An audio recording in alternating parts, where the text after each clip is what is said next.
Welcome to the Salmon Runs YouTube. Enjoy the video.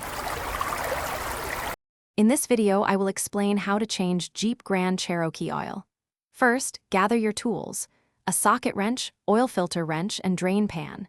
Next, make sure you have the correct engine oil and a new oil filter. Always check your owner's manual for specifications.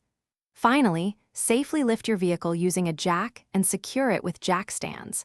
This ensures stability and provides ample space to work underneath. Safety is paramount before starting any maintenance. Now let's get to draining the old oil.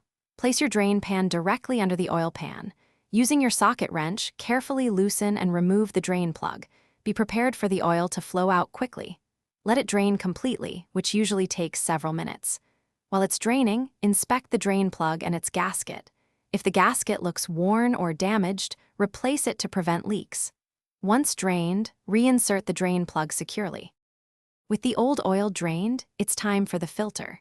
Use an oil filter wrench to remove the old filter. Be ready for a small amount of oil to spill.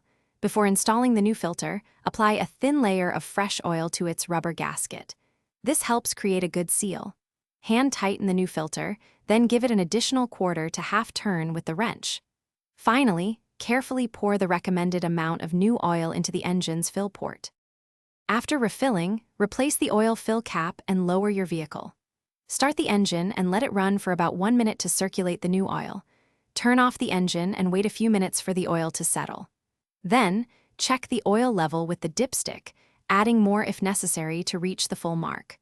Also, carefully inspect underneath for any leaks around the drain plug or oil filter. Remember to check the description for a link to the new Kindle Paperwhite and other great deals. Properly dispose of the old oil at an approved recycling center. Thanks for watching. Consider subscribing if we helped you.